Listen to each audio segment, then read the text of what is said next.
নবীজির সবচেয়ে মহব্বতের স্ত্রী খাদিজা রাদিয়াল্লাহু তাআলা আনহা, যিনি থাকাকালীন নবীজি আর কোনো বিবাহ বন্ধনে আবদ্ধ হন নাই।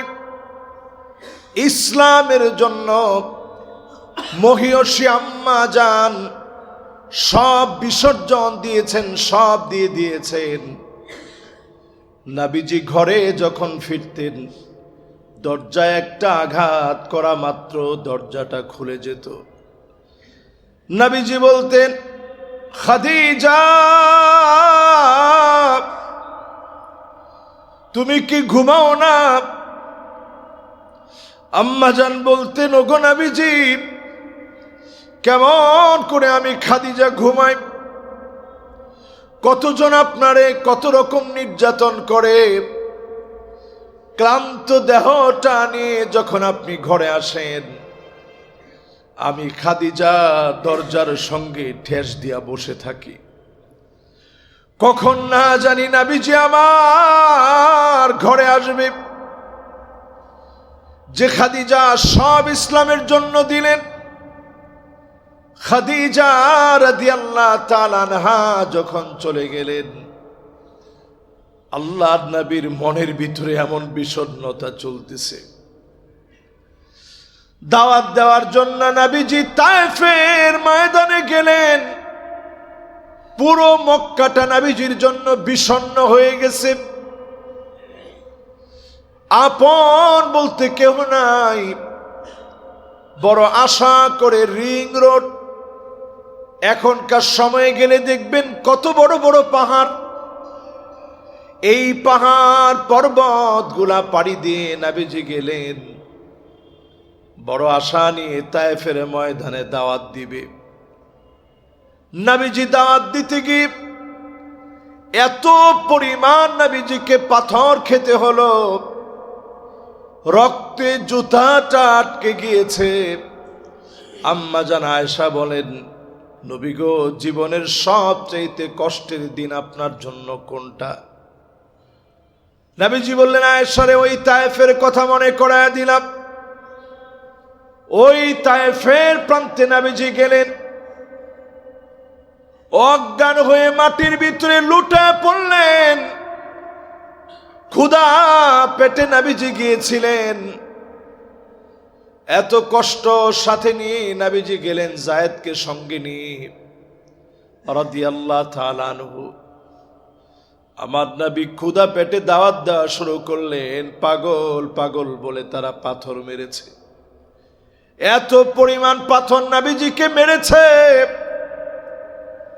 মাথাটা উঠানো মাত্রই আবার পাগল পাগল বলে পাথর মেরেছে।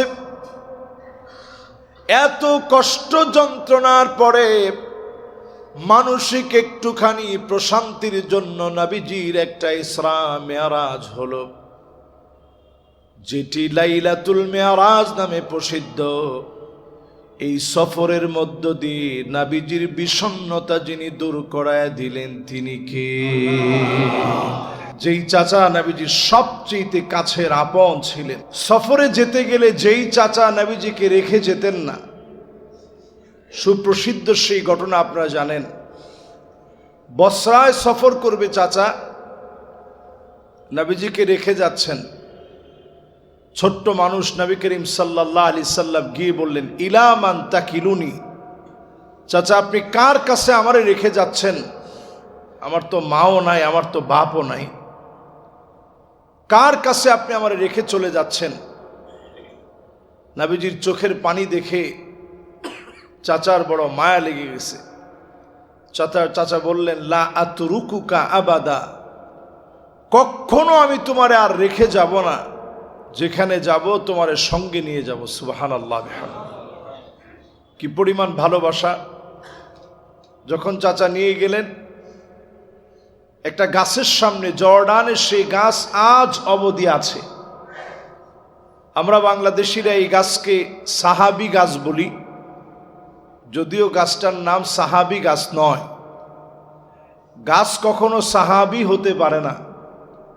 গাছটার নাম শাজারে বুতাম। শাজার বুতাম নামক একটা গাছ। মরুভূমির ভিতরে এই গাছ মাঝে মাঝে দেখা যায়। এরকম একটা বিরল সাজারে বুতাম, যে জায়গায় নবী করিম সাল্লাল্লাহু আলাইহি ওয়াসাল্লাম বসা ছিলেন, চতুর্দিক থেকে গাছটা নবীজির দিকে ঝুঁকে গেছে। সুবহানাল্লাহ। এই দৃশ্য দেখা মাত্র বাহিরা নামক একজন পাত্রী অবাক হয়ে গেলেন। পাদ্রী অবাক হয়ে বললেন, ইয়া মা'শারা কুরাইশ ইন্নী সানাতু লাকুম তাআমান, আমি তোমাদের জন্য খাবার রেডি করেছি। ফাহদুরু কুল্লুকুম সগীরুকুম ওয়া কাবীরুকুম আবদুকুম ওয়া হুররুকুম, ছোট বড় সব মিলে তোমরা আমার আয়োজনে আসবে। কুরাইশরা সবাই অবাক হয়ে গেল।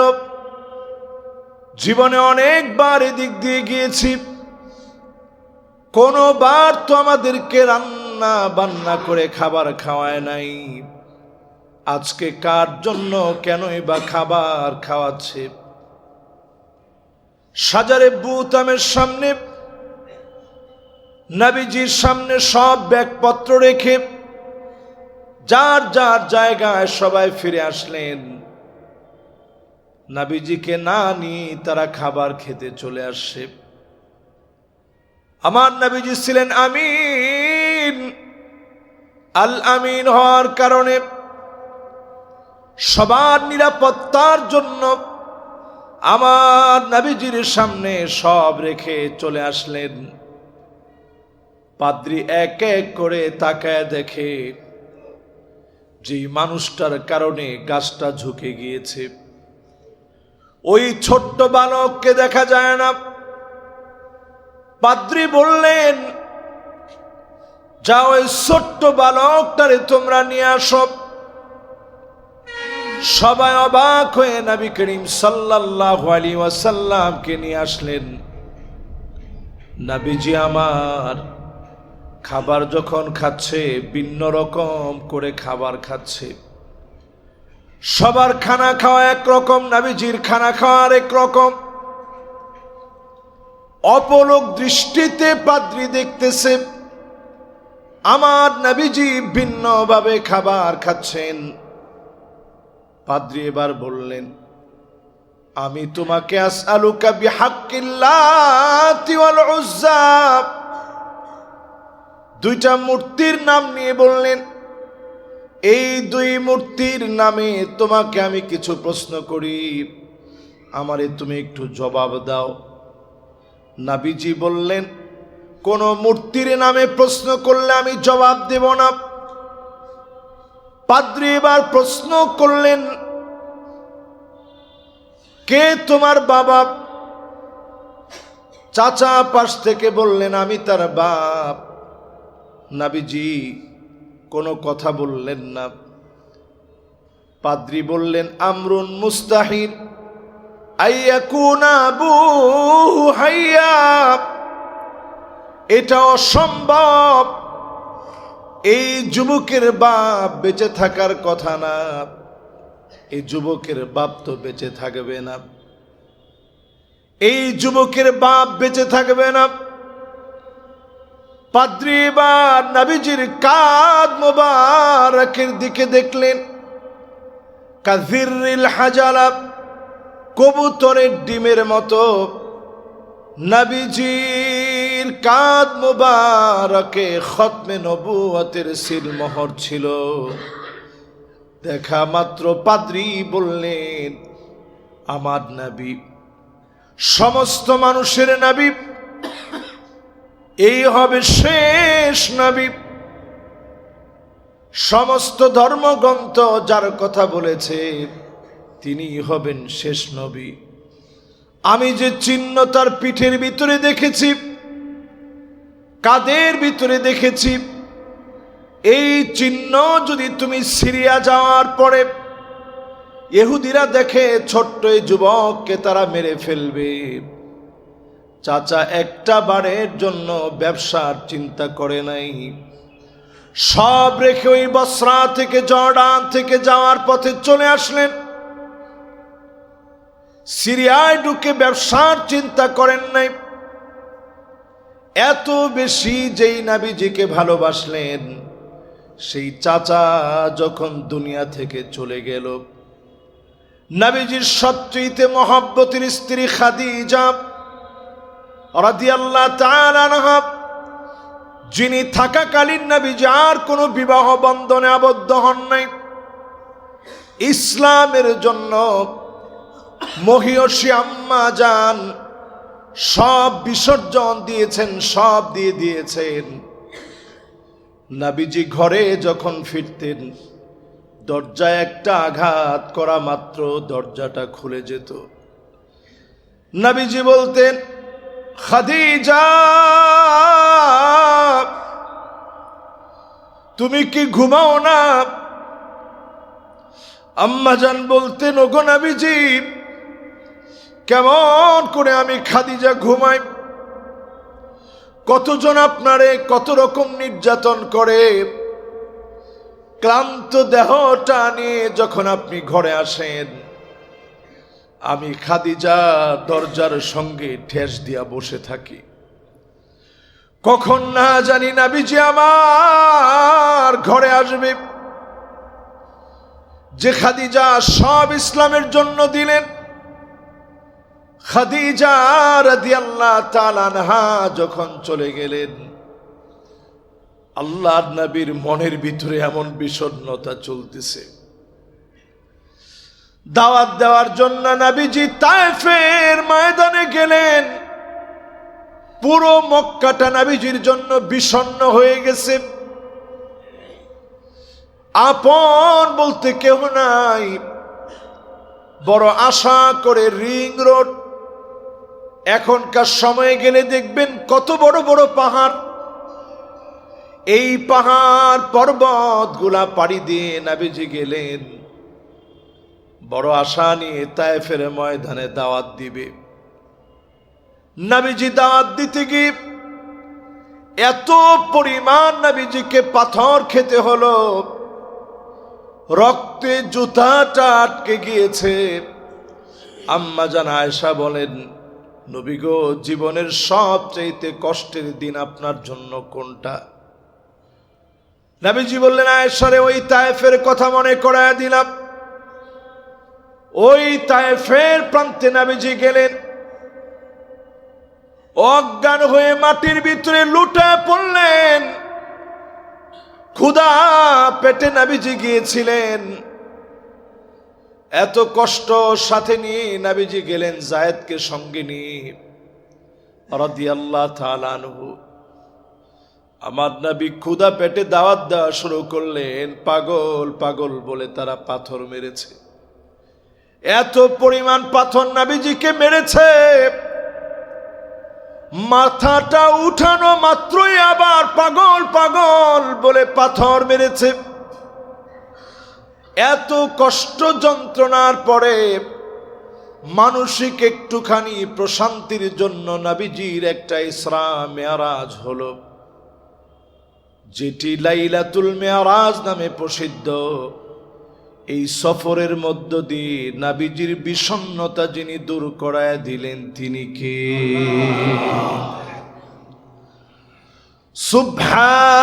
সুবহানাল্লাযী আসরা বিআবদিহি লাইলাম মিনাল মাসজিদিল হারাম ليلا من المسجد الحرام إلى المسجد الأقصى মসজিদে হারাম থেকে মসজিদে আকসা পর্যন্ত নবীজিকে আল্লাহ সফর করাইলেন। বলেন আল্লাহু আকবার। প্রথম সফরের ডেস্টিনেশন আল্লাহু আকবার, লম্বা ডেস্টিনেশন। সেই যুগে এখনকার মতো তো বিমান নাই। সেই যুগের যদি এই সময়ে যদি আপনি সফর করতে চান, এখনকার সময়ে তো সফর কত সুবিধা। ওই যুগে সফর করতে কি প্রয়োজন ছিল? দিনের পর দিন কষ্ট করে করে করে করে করে সফর করা লাগতো। নবী করিম সাল্লাল্লাহু আলাইহি ওয়াসাল্লামকে আল্লাহ রাব্বুল ইজ্জাতুল জালাল ইসরা রাত্রিকালীন সময় একটা সফর আল্লাহ পাক করালেন। মসজিদে হারাম থেকে নিয়ে বাইতুল মুকাদ্দাস অবধি আল্লাহ পাক সফর করালেন। সেখানে নবী করিম সাল্লাল্লাহু আলাইহি ওয়াসাল্লাম গেলেন, সফর করলেন। এই তুর পাহাড়ের পাশ দিয়ে নবীজি গেলেন। ইব্রাহিম আলাইহিস সালাতু ওয়াস সালামের কবরটা নবীজি দেখলেন। তাহতা শাজারাতিল কাসিয়াফ, ঘন ঝোপঝাড়ের নিচে ইব্রাহিম আলাইহিস সালাতু ওয়াস সালামের কবরটা রয়েছে। এই সব আল্লাহ রাব্বুল ইজ্জাতুল জালাল নবীজিকে দেখালেন। নবীজি সেখানে গেলেন, সেখানে নবীজির বাহনটাকে বাঁধলেন। আজ অবধি সেই জায়গায় ইহুদিরা বর্তমান সময় পর্যন্ত সেটাকে তারা খুব সংরক্ষণ করে রেখেছে, যত্ন করে রাখছে। তারা মনে করে এখানে এমন কিছু গুপ্তধন আছে, এই গুপ্তধনগুলো তাদের সম্পদ, এবং তারা এখানে থার্ড টেম্পল তৈরি করার জন্য হাইকালে সুলাইমানি তৈরি করার জন্য আজ অবধি 5-5টা লাল গরু তারা জবাই করে বর্তমান যে বাইতুল মুকাদ্দাস আছে, এই বাইতুল মুকাদ্দাসকে ভেঙে ফেলে দিয়ে এখানে তারা একটা হাইকাল সুলাইমানি, সুলাইমান আলাইহিস সালাতু ওয়াস সালামের নামে একটা থার্ড টেম্পল তারা তৈরি করবে। এটা তাদের মাস্টার প্ল্যান। এই জন্য তারা ফিলিস্তিনকে খালি করতে চায়। নবী করিম সাল্লাল্লাহু আলাইহি ওয়াসাল্লাম জানিয়ে গেছেন, আকরু দারিল মুমিনিন, এই ফিলিস্তিন কখনো খালি হবে না। ফিলিস্তিন সব সময় ভরপুর থাকবে। যত খালি করার মাস্টার প্ল্যান হবে, সারা পৃথিবীর মুসলমান জাগ্রত হবে, ফিলিস্তিনের দিকে দৌড়াবে। আগামীর ফিলিস্তিন ইনশাআল্লাহ বিজয়ী হবে। জোরে বলেন আল্লাহু আকবার। সেখানে নবী করিম সাল্লাল্লাহু আলাইহি ওয়াসাল্লাম গেলেন। ফাকাদ্দামাহু জিবরিল, জিবরিল আলাইহিস সালাতু ওয়াস সালাম আমার নবীকে সামনে দাঁড় করায় দিলেন। এই পৃথিবীতে যত পয়গম্বর এসেছে সবাই নবীজির ইমামতিতে সালাত আদায় করেছেন, ইমামতি করছেন আমার নবী। জোরে বলেন আল্লাহু আকবার। তাহলে বোঝা যায় তিনি সাইয়্যিদুল মুরসালিন, তিনি খাতামুন নবিয়্যিন, তিনি ইমামুল মুরসালিন ওয়ান নবিয়্যিন, সমস্ত নবীকুলের সম্রাট, সমস্ত নবীকুলের সমাপ্তি তিনি, খাতামুন নবী তিনি। আল্লাহ পাক নবীজিকে এত দাম বাড়ায় দিয়েছে। এই মেরাজের মাধ্যমে নবীজির দাম আল্লাহ তাআলা এত বেশি বৃদ্ধি করছেন। অন্য কোন নবীকে চাক্ষুষ দেখায় আল্লাহ তাআলা আনেন নাই।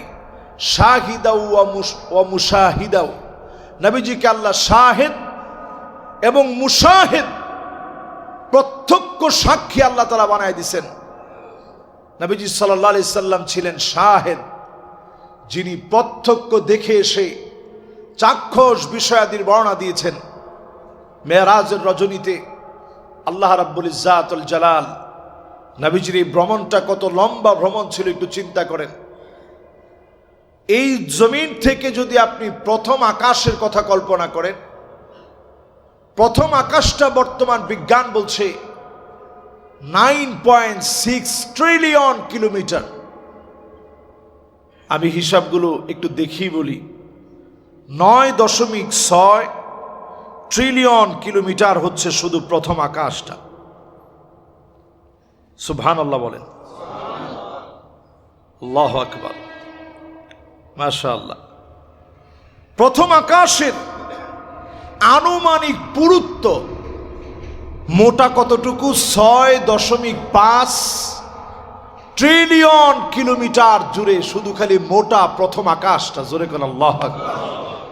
নবীজি এটা সফর করলেন। বিজ্ঞান বলছে আনুমানিক, মানে এটার নির্দিষ্ট কোনো হিসাব বিজ্ঞানের কাছে আপাতত নেই।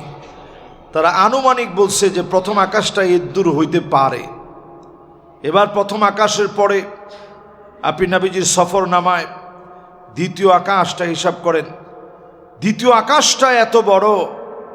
বর্তমান বিজ্ঞান গবেষণা করে দ্বিতীয় আকাশের কথা বলছে। দ্বিতীয় আকাশটা হচ্ছে 130,000 আলোক বর্ষ। আপনারা সুবহানাল্লাহ আলহামদুলিল্লাহ বলতে পারেন না কেন জানেন? আপনারা মনে করছেন 130 মানে আমগো হাতের 1 2 3 4 5, এমনি গিয়ে 100, এরপরে লগে 30, 130। আলো 1 সেকেন্ডে, বাধাহীন জায়গায় আলো 1 সেকেন্ডে যেতে পারে 3 লক্ষ কিলোমিটার। জোরে কোন আল্লাহু আকবার। তাহলে চিন্তা করেন, আলো যদি 3 লক্ষ কিলোমিটার যেতে পারে, প্রতি সেকেন্ডে যদি 3 লক্ষ কিলোমিটার যায়, তাহলে মিনিটে কতটুকু যায়? এবার চিন্তা করেন ঘন্টায় কি পরিমাণ যায়। এবার চিন্তা করেন তাইলে দিনে কেমন যায়। সেই আলো যদি একটা মাসে কদ্দূর যায়, ওই আলো এবার বছরে কদ্দূর যায়। এইরকম যেতে যেতে 130,000 আলোক বর্ষ পার করতে আপনার শুধু দ্বিতীয় আকাশটা ঘুরতে এতক্ষণ সময় লাগবে। জোরে কোন আল্লাহু আকবার। শুধু আলোর আমার না, আলো যদি পার হতে চায় 130,000 আলোক বর্ষ সময় লাগবে দ্বিতীয় আকাশটা ঘুরতে। এত বিরাট করে আল্লাহ দ্বিতীয় আকাশ বানায় রাখছে, সুবহানাল্লাহ। এরপরে 3 নাম্বার আকাশ, বিজ্ঞান বলছে এর বিস্তর হচ্ছে 2 মিলিয়ন আলোক বর্ষ। এখানে হাজার নেই, 1 মিলিয়ন সমান সমান 10 লক্ষ, 2 মিলিয়ন সমান সমান কয় লক্ষ?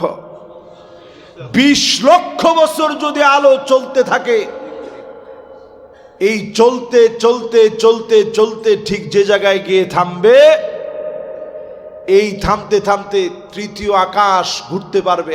আলো আলো, আমি না। এরপরে আসেন চতুর্থ আকাশ। চতুর্থ আকাশের স্তরটা হচ্ছে 100 মিলিয়ন আলোক বর্ষ। তাহলে চিন্তা করেন 100 মিলিয়ন আলোক বর্ষ সেকেন্ডে 3 লক্ষ কিলোমিটার যেতে পারলে 100 মিলিয়ন বছর মিলে আলো যেখানে গিয়ে পৌঁছাবে চতুর্থ আকাশটা শেষ করতে পারবে আনুমানিক। বলেন আল্লাহু আকবার। এবার আসেন পঞ্চম আকাশ। বর্তমান বিজ্ঞান গবেষণা করে বলছে পঞ্চম আকাশের ব্যাসটা হচ্ছে এবার আর মিলিয়নে নাই, 1 বিলিয়ন আলোক বর্ষের সমান। 1 বিলিয়ন বৎসর নিয়ে আলো যেতে যেতে পঞ্চম আকাশটা পার করতে পারবে। 1 বিলিয়ন বৎসর যাওয়ার পর আলো পঞ্চম আকাশ শেষ করতে পারবে 1 বিলিয়ন বছর ঘুরলে। জোরে কোন আল্লাহু আকবার। এরপরে ষষ্ঠ আকাশ। ষষ্ঠ আকাশটার 1-2 বিলিয়নে থামে নাই।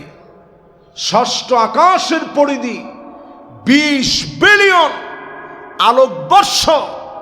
20টা বিলিয়ন আলোক বর্ষ ঘুরতে ঘুরতে ঘুরতে ঘুরতে ষষ্ঠ আকাশটা পার হতে পারবে। জোরে কোন আল্লাহু আকবার। এরপরে রইল কোন আকাশ? সপ্তম আকাশ। বর্তমান বিজ্ঞান গবেষণা করে বলে এই সপ্তম আকাশের কোনো ধ্যান ধারণা আনুমানিকও আমাদের নাই। এটা এত বড়, আনলিমিটেড, এর কোনো ধ্যান ধারণা আমরা করতে পারি না। আল্লাহু আকবার। এই সব নবীজিকে আল্লাহ পাক দেখালেন। ষষ্ঠ আকাশে গিয়ে নবীজি একটা গাছের শিকড় দেখলেন। সপ্তম আকাশে গিয়ে নবীজি ওই গাছের ডালপালা দেখলেন। ইনদা সিদরাতিল মুনতাহা ইনদাহা জান্নাতুল মাওয়া।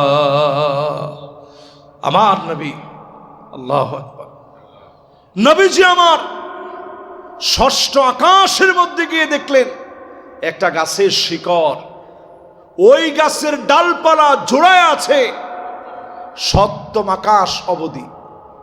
আপনি চিন্তা করেন মালিক কি বানায় রাখছে। এক একটা মানুষের জান্নাত হবে 100 তলা। মানুষ সেদিন তাকায় বলবে আল্লাহ কি দিলেন, এত বড় জান্নাত আমার জন্য কেন দিলেন? এত বড় জান্নাত কেমনে পাইলাম মালিক? আল্লাহ বলবে, গোলাম ওই যে ওই দিনের একটা কাজ আমার বড় পছন্দ হয়ে গেছে, এই জন্য তোর জন্য এত বড় জান্নাত দিছি। জোরে কোন সুবহানাল্লাহ। একটা তালা থেকে আরেকটা তালা হবে মা বাইনা কুল্লি দারাজাতাইনি বাইনা সামাই ওয়াল আরদ। জমিন থেকে আকাশ যত দূরে, আকাশ থেকে জমিন যত দূরে, আল্লাহর জান্নাতের এক তালা থেকে আরেক তালা হবে এত দূরে। তো মেরাজে নবীজিকে আল্লাহ রাব্বুল আলামিন এই নিদর্শনগুলো আল্লাহ রাব্বুল ইজ্জাতুল জালাল দেখালেন। আল্লাহ রাব্বুল আলামিন নবীজিকে নিদর্শনগুলো পাই টু পাই নবীজিরে দেখাইলেন, যাতে নবীজি আখিরি জামানার উম্মতদেরকে এই বিষয়গুলো বলে যেতে পারে। যখন বিজ্ঞানের উৎকর্ষ সাধন হবে, তারা যেন এমনটা মনে না করে, পরকালের প্রতি যেন অবিশ্বাসী না হয়। রকেট আবিষ্কার হবে, দ্রুত বেগে একটা সময় বৈদ্যুতিক ট্রেন আবিষ্কার হবে, বুলেট ট্রেন আবিষ্কার হবে। এবারই তো আমরা মক্কা থেকে মদিনায় গেলাম, আমার কাছে মনে হইল শুধু এক কফি চাটা খেলাম, একটু বসলাম, বাচ্চাদেরকে বললাম যে বাজান একটু ঘুমায় থাকো, তাহলে বমি টুমি হবে না, তোমার ভালো লাগবে। ওরা শুধু ঘুমাইলো আর ডাক দিতে হইলো যে বাস চলে আসে। এই যদি দুনিয়ার অবস্থা হয়, আমার মালিক যখন কোনো কিছুকে আমার আপনার জন্য নির্ধারণ করে পাঠায় দিবে, মালিকের যানবাহন কেমন হবে? জোরে কোন আল্লাহু আকবার। নবী করিম সাল্লাল্লাহু আলাইহি ওয়াসাল্লামকে আল্লাহ রাব্বুল আলামিন এই সমস্ত নিদর্শনগুলো দেখালেন। কোরআনুল কারীম এই নিদর্শনগুলোকে আল্লাহ রাব্বুল আলামিন এভাবে বলছেন, লাকাদ রাআ মিন আয়াতি রাব্বিহিল কুবরা। বড় বড় সব নিদর্শন নবীজির আল্লাহ দেখালেন। অন্য কোন নবীকে আল্লাহ পাক এই নিদর্শনগুলো দেখান নাই। আমার নবীকে বড় বড় সব নিদর্শনগুলো আল্লাহ তাআলা দেখিয়েছেন। কোরআনুল কারীম আল্লাহ রাব্বুল আলামিন বেশ কয়েকটি জায়গাতে নবীজির মেরাজকে নিয়ে কথা বলেছেন। এর মধ্যে আল্লাহ রাব্বুল আলামিন বলছেন, লাকাদ রাআ মিন আয়াতি রাব্বিহিল কুবরা। অন্য আয়াতে কারীমাতে আল্লাহ রাব্বুল আলামিন বলছেন, কাল্লা লাউ তা'লামুনা ইলমাল ইয়াকিন। ইলমুল ইয়াকিন অর্জন হওয়ার জন্য চাক্ষুষ দেখে ইলমুল ইয়াকিন অর্জন হতে হয়। নবীজিকে আল্লাহ রাব্বুল আলামিন ইলমুল ইয়াকিন অর্জন করায় দিলেন মেরাজের মাধ্যমে। নবীজিকে যখন নিয়ে গেলেন, নবীজির সামনে জান্নাত জাহান্নাম নবীজিকে দেখানো হলো। জান্নাতের ভিতরে নবীজি যখন প্রবেশ করলেন, ইত্তালাতুল জান্নাহ, নবীজি বলছেন আমি জান্নাতে গেলাম, ফারাআইতু আকসারা আহলিহা আল ফুকারা। জান্নাতে গিয়ে দেখলাম অধিকাংশ জান্নাতবাসী যারা দরিদ্র, হত দরিদ্র, গরিব মানুষ, এরকম মানুষগুলা দিয়ে আল্লাহর জান্নাতটা ভরপুর। আল্লাহ চিন্তা করেন, আল্লাহ যারে যত ভালো রাখছে এই জন্য দান করবেন বেশি বেশি, যাকাত দিবেন পাই টু পাই হিসাব করে। মেরাজের রজনীর আলোচনা টানা কয়েক জুমা করলে আসলে করা উচিত ছিল। টানা কয়েক জুমা করলে মেরাজের আলোচনাটা পুরা করা যায়। এক একটা জায়গায় নবীজি যে স্টেপগুলো দেখেছেন, আল্লাহু আকবার, এটা আমাদের জন্য নবীজি এসে যখন বলছেন, এখান থেকে আবু বকর রাদিয়াল্লাহু তাআলা আনহু সিদ্দিক উপাধি পেয়েছে। জোরে কোন আল্লাহু আকবার। বিনা বাক্যে আবু বকর কথা ছাড়া নবীজির কথার উপরে ঈমান এনে ফেলছে। বলছে আমার রাসূল যেহেতু বলছে আর কোনো কথা নাই। নবী করিম সাল্লাল্লাহু আলাইহি ওয়াসাল্লামের এই সহযোদ্ধা, সহযোগী আবু বকর রাদিয়াল্লাহু তাআলা আনহুর একটা অভ্যাস ছিল, সব সময় নবীজির চেহারার দিকে তাকায় থাকতেন। নবীজি বলতেন, কি আবু বকর, তোমার কাছে কি ভালো লাগে? আবু বকর রাদিয়াল্লাহু তাআলা আনহু বলতেন, ইয়া রাসূলুল্লাহ, আপনার দিকে তাকায় থাকি, এটাই আমার ভালো লাগে। সুবহানাল্লাহ। আবু বকর রাদিয়াল্লাহু তাআলা আনহু নবীজি বলতেছে, আবু বকর কি পছন্দ হয় তোমার কাছে? আপনার দিকে চায়া থাকি, এটি ভালো লাগে নবীজি। যত তাকায় থাকি ততই আমার মন ভরে যায়। আবু বকর রাদিয়াল্লাহু তাআলা আনহু প্রথম এই মেরাজের বিষয় তিনি সঙ্গে সঙ্গে বললেন, আমার রাসূল যদি মেরাজের কথা বলে থাকে নিশ্চিত নবীজির মেরাজ হয়েছে। এই মেরাজ আমার আপনার জন্যে নবীজি কি আনছেন? নবীজি সেখান থেকে 5 ওয়াক্ত নামাজ এনেছেন। বলেন কি আনছেন? অনেক কিছু নবীজি নিয়ে আসছেন, নিশ্চয়ই নিদর্শন দেখছেন, আল্লাহ নিদর্শন দেখাইছেন। এত বড় জায়গা আল্লাহ নিছেন, কাউরে আল্লাহ তাআলা নেন নাই। সব দেখি নবী করিম সাল্লাল্লাহু আলাইহি ওয়াসাল্লামকে আল্লাহ রাব্বুল ইজ্জাতুল জালাল তার উম্মতদেরকে যেন দামি বানাতে পারে, এই দামি বানানোর জন্য 5 ওয়াক্ত নামাজ দিয়েছেন।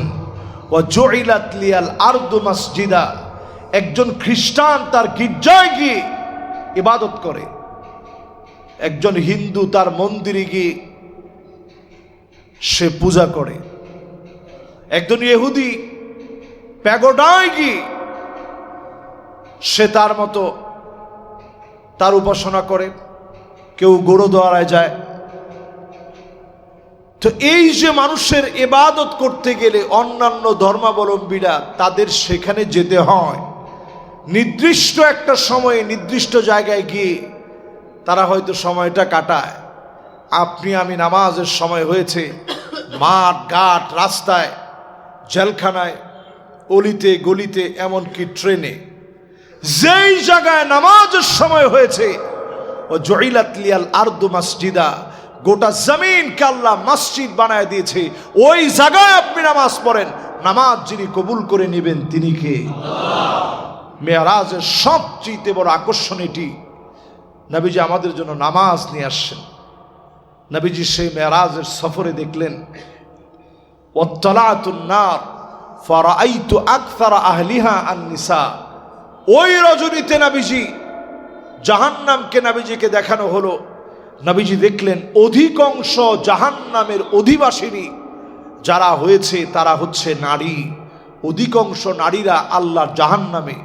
নবী করিম সাল্লাল্লাহু আলাইহি সাল্লাম দেখে এসে বললেন, মারে, ফাতেমা রাদিয়াল্লাহু তাআলা আনহাকে বললেন, মারে শোনো, ওয়ালাউ বিশাক্কি তামার, একটা সামান্য খেজুর দিয়ে হলেও আল্লাহর জাহান্নাম থেকে তুমি তোমার নিজের মুক্ত করো।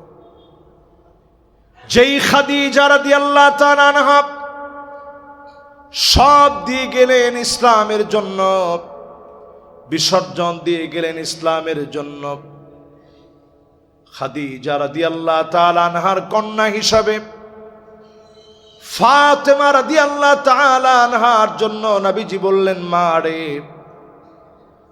আমি দেখলাম অধিকাংশ জাহান্নামের অধিবাসিনী হচ্ছে নারীরা। ওয়ালাউ বিশাক্কি তামার, একটা খেজুরের অর্ধেকাংশ হলে দিও, জাহান্নামের আগুন থেকে তুমি তোমারে বাঁচাও। নারীদেরকে জাহান্নামে দেখার অনেকগুলো কারণ আছে। এখনকার সময়ে মিলায় দেখেন, জাহান্নামের জন্য প্রতিযোগিতা চলছে, হর হামেশা প্রতিযোগিতা চলছে। আমার তো মনে হয় ঢাকা শহরের ভিতরে যদি 100 জন নারী থাকে, বললে আমার ভুল হবে না, যারা বেপরদায় চুলগুলো বের করে শরীরের অবয়বগুলো প্রদর্শন করে পুরুষের মতো প্যান্ট শার্ট পরে, অধিকাংশ নারী জাহান্নামের পথে প্রতিনিয়ত প্রতিযোগিতা করতেছে।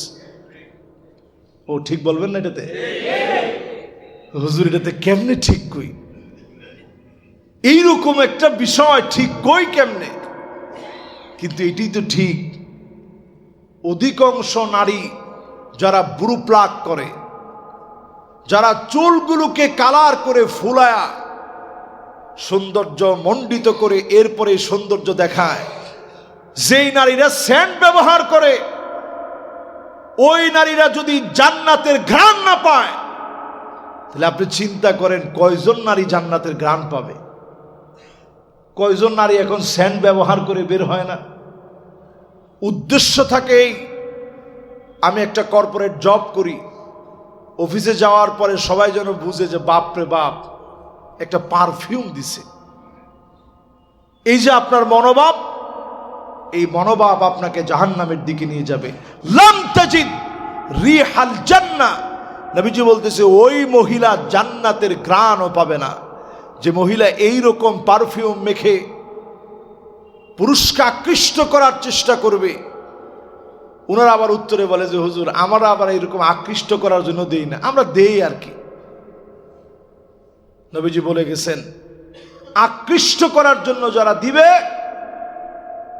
এরা জান্নাতের ঘ্রাণও পাবে না। তাহলে আপনি কোথায় আছেন চিন্তা করেন। আমরা আমাদের স্ত্রীদেরকে কোন অবস্থায় রেখে যাচ্ছি? আমরা আমাদের স্ত্রীদেরকে রেখে যাচ্ছি এমন একটা ভয়ঙ্কর পরিস্থিতির উপরে, যে পরিস্থিতি আমাদেরকে বলে দিচ্ছে একেবারে জাহান্নামের দ্বার প্রান্তে আমরা আছি। সেই দিন বহু বাপ আল্লাহর জান্নাতের সামনে দাঁড়ায় কাঁদবে আর বলবে আল্লাহ আইনা উসরাতি, কোথায় আমার পরিবার, কোথায় আমার ছেলে, কোথায় আমার মেয়ে, কোথায় আমার স্ত্রী? আল্লাহ রাব্বুল ইজ্জাতুল জালাল বলবে আলহাকনা বিহিম যুররিয়াতাহুম, যাও তার স্ত্রীকে নিয়ে আসো, ছেলেকে নিয়ে আসো, মেয়েকে নিয়ে আসো। আপনি যদি জান্নাতি হন একা, আপনার পরিবারগুলো যদি জান্নাতি না হয়, একটা বারই শুধু আপনার সঙ্গে দেখা হবে, শেষবার। আর কোনো দিনের জন্য তাদেরকে আপনি দেখবেন না, আবার জাহান্নামে নিয়ে যাওয়া হবে। এই জন্য আজকের এই আলোচনার পরে অন্তত মহাব্বত নিয়ে নিজের স্ত্রীকে বোঝানোর চেষ্টা করেন, হিজাবটা মেনটেইন করান। এটাকে আল্লাহ রাব্বুল ইজ্জাতুল জালাল মুস্তাহাব বানান নাই, এটা 24 ঘন্টার জন্য ফরজ করা হয়েছে।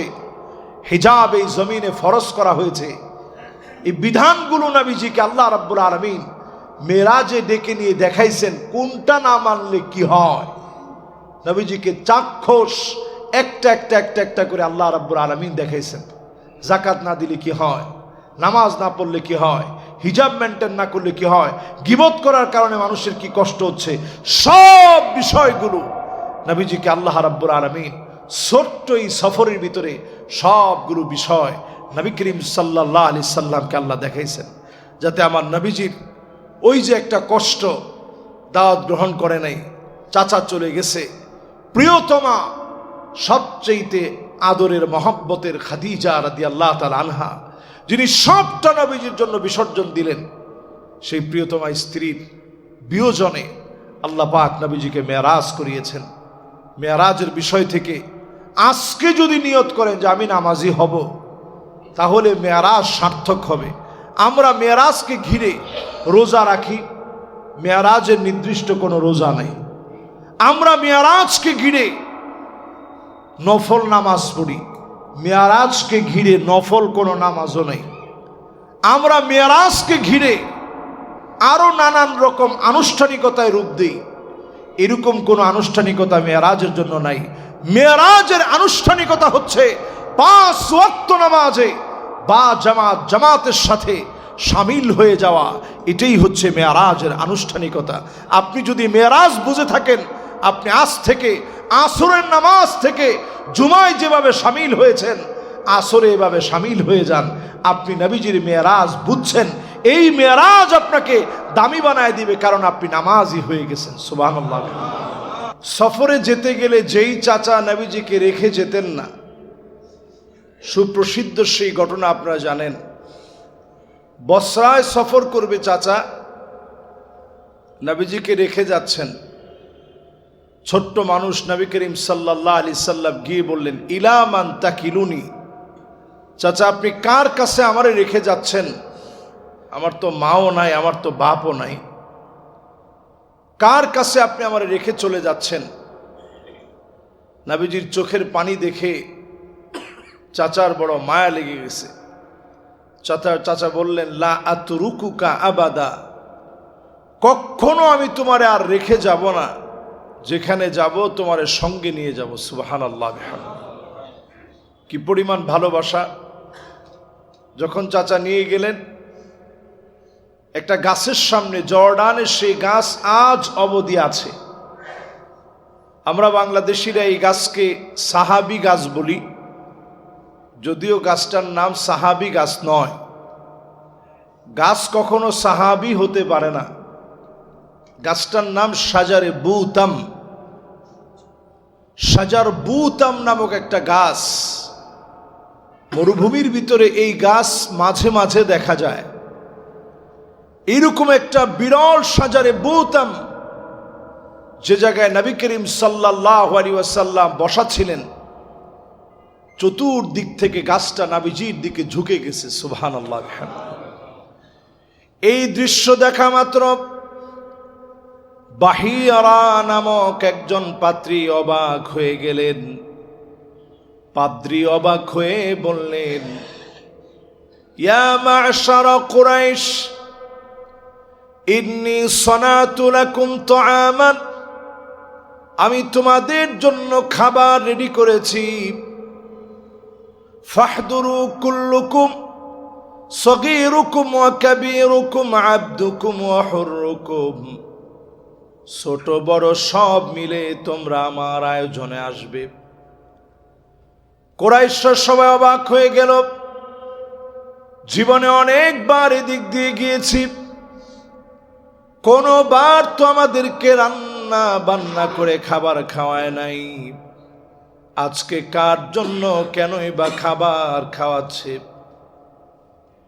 শাজারে বুতামের সামনে,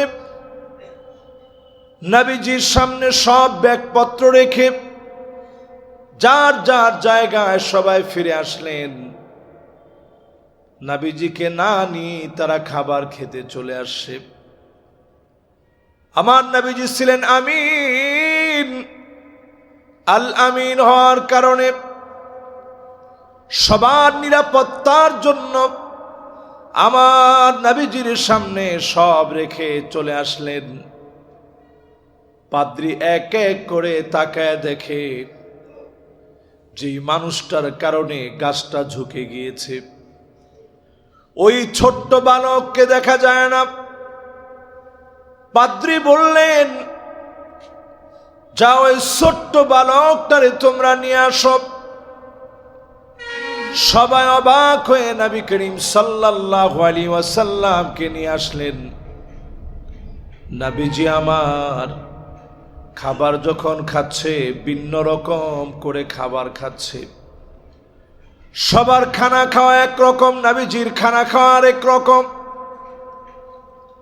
অপলক দৃষ্টিতে পাদ্রী দেখতেছে আমার নবীজি ভিন্নভাবে খাবার খাচ্ছেন। পাদ্রী এবার বললেন, আমি তোমাকে আসআলুকা বিহাক্কিল্লাতি ওয়াল উজ্জা, দুইটা মূর্তির নাম নিয়ে বললেন, এই দুই মূর্তির নামে তোমাকে আমি কিছু প্রশ্ন করি, আমারে তুমি একটু জবাব দাও। নবীজি বললেন, কোন মূর্তির নামে প্রশ্ন করলে আমি জবাব দেব না। পাদ্রী এবার প্রশ্ন করলেন, কে তোমার বাবা? চাচা পাশ থেকে বললেন, আমি তার বাপ। নবীজি কোনো কথা বললেন না। পাদ্রী বললেন, আমরুন মুস্তাহিল আইয়াকুনা আবুহু হাইয়া, এটা অসম্ভব, এই যুবকের বাপ বেঁচে থাকার কথা না, এই যুবকের বাপ তো বেঁচে থাকবে না, এই যুবকের বাপ বেঁচে থাকবে না। পাদ্রী এবার নবীজির কাঁধ মোবারকের দিকে দেখলেন, কাযিররিল হাজালা, কবুতরের ডিমের মতো নবীজির কাঁধ মোবারকে খতমে নবুয়তের সিলমোহর ছিল। দেখা মাত্র পাদ্রী বললেন, আমার নবী, সমস্ত মানুষের নবী, এই হবে শেষ নবী। সমস্ত ধর্মগ্রন্থ যার কথা বলেছে তিনি হবেন শেষ নবী। আমি যে চিহ্ন তার পিঠের ভিতরে দেখেছি, কাঁধের ভিতরে দেখেছি, এই চিহ্ন যদি তুমি সিরিয়া যাওয়ার পরে ইহুদিরা দেখে ছোট্ট এই যুবককে তারা মেরে ফেলবে। চাচা একটা বারের জন্য ব্যবসার চিন্তা করে নাই, সব রেখে ওই বসরা থেকে জর্ডান থেকে যাওয়ার পথে চলে আসলেন। সিরিয়ায় ঢুকে ব্যবসার চিন্তা করেন নাই। এত বেশি যেই নবীজিকে ভালোবাসলেন, সেই চাচা যখন দুনিয়া থেকে চলে গেল, আমরা আল্লাহ রাব্বুল ইজ্জাতুল জালালের কাছে তৌফিক কামনা করি, নামাজি হওয়ার জন্য আল্লাহর কাছে আজ থেকে আমরা চেষ্টা করি, কায়মানুবাক্যে চেষ্টা করি, বা জামাত নামাজ পড়ার চেষ্টা করি। আল্লাহ যেন আমাদেরকে তৌফিক দান করেন, আমিন। যারা আমরা কবলাল জুমআ পড়ি নাই, সুন্নাহ পড়ি নাই, আমরা সুন্নাহ আদায় করি নেই, আল্লাহ রাব্বুল আলামিন তৌফিক দান করুক। আসসালামু আলাইকুম ওয়া রাহমাতুল্লাহ।